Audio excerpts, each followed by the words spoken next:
Hello friends, గోధుమలు అందరూ తినవచ్చా?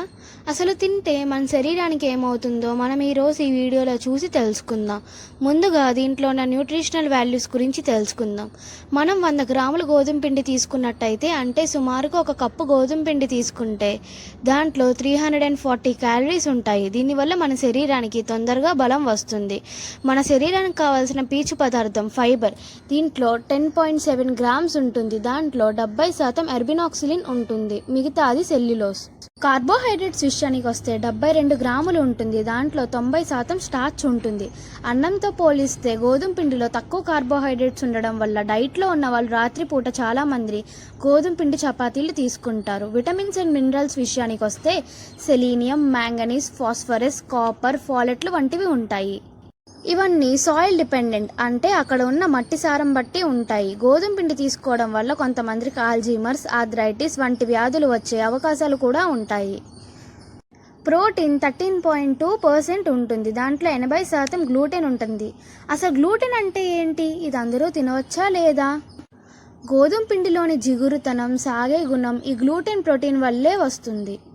ఈ గ్లూటెన్ వల్ల కొంతమందికి ఎలర్జీలు కూడా వస్తాయి. వాళ్ళ బాడీ గ్లూటెన్ సెన్సిటివ్ అయితే, అంటే గ్లూటెన్ పడకపోతే. మీ ఇమ్యూన్ సిస్టమ్ ఈ గ్లూటెన్కి ఎలర్జిటిక్ అయితే అది ఎలర్జెన్స్ని ప్రేరేపిస్తుంది. దీనివల్ల ఎలర్జీ, దురదలు వంటివి వస్తాయి.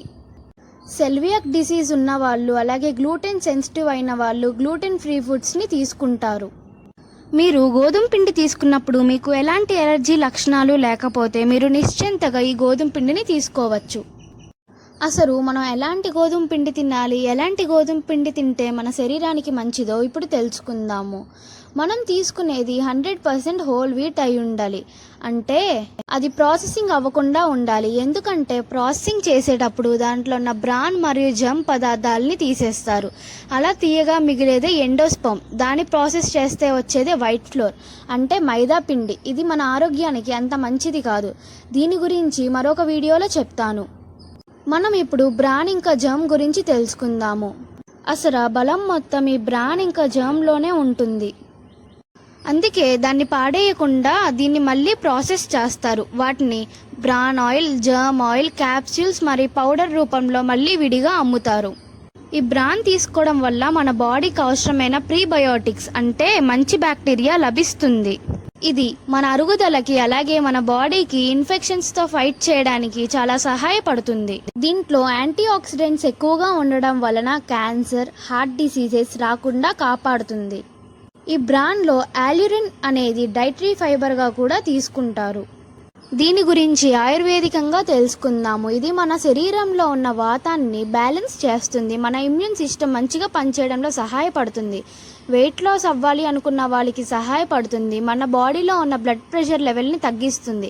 ఇంకా మీకు ఎలాంటి ఫుడ్ ఐటమ్స్ గురించి తెలుసుకోవాలి అనుకుంటున్నారో కింద కామెంట్ చేసి మాకు తెలియజేయండి. ఈ వీడియో కనుక మీకు నచ్చినట్టయితే మరిన్ని న్యూట్రిషనల్, ఫిట్నెస్, ఆయుర్వేదికల్ ఇంకా హెల్దీ రెసిపీస్ కోసం like, share and subscribe to food and fitness matters. మీ ఆరోగ్యం మా బాధ్యత.